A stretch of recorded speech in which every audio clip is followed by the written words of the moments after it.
Folks, we said this was coming. I am going to read to you an article that was just posted in the Epoch Times, and it is unbelievable. It's about China, the U.S., and Afghanistan. And for anybody that says what happens in Afghanistan is inconsequential, you got something else coming, folks, because this article tells it all. I mean, this is exactly what we said was going to likely be happening. Not likely, was inevitably going to be happening. Look at what it says here in this article.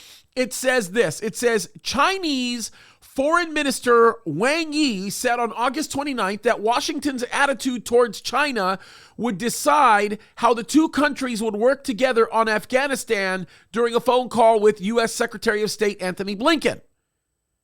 That paragraph alone is enough to go. Look at what it goes on to say. It says Wang not only set the conditions for bilateral cooperation, but also accused the United States of, quote, fighting terrorism selectively, unquote, according to a statement published by the Chinese Foreign Ministry.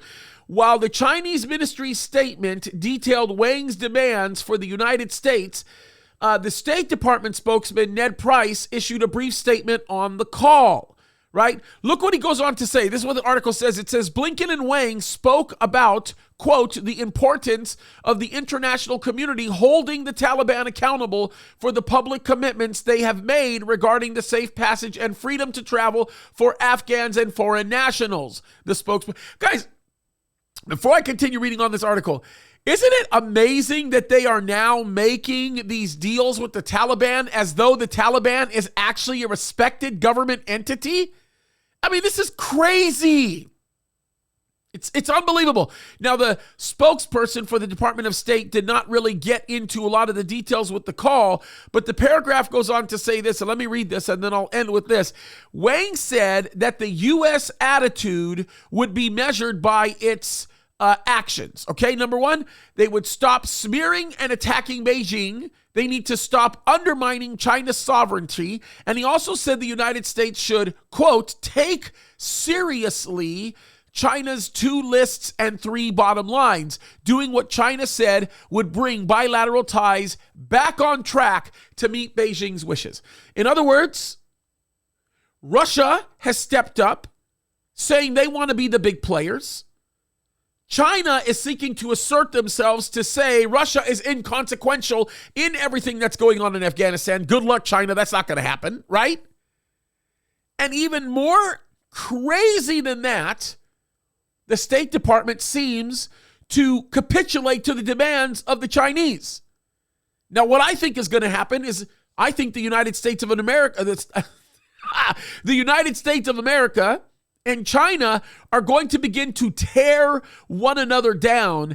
And in the process of that happening, I would be willing to bet that they will both be made inconsequential by the rest of the international community of globalists.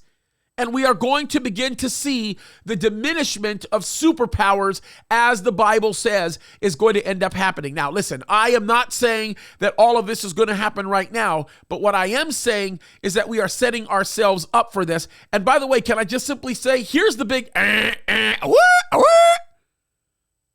United States of America is becoming a non-superpower. We are no longer as significant as everybody says we have been, and as we actually have been. Why? Because we are not respected by anybody. Folks, we are now allowing the Chinese to rebuke us after they are the ones that significantly contributed. I'm being very nice because we're on social media that will shut me down if I get any more intense about this. But they have significantly contributed to the health crisis that we are in right now. The health crisis. This is crazy, folks. And I just have to tell you that every time we see developments like this taking place, we got to stop for a moment and look up, because it's evidence of the fact that Jesus Christ is coming soon. Folks, he's coming sooner than you think. Look up, because our redemption draws near. God bless you.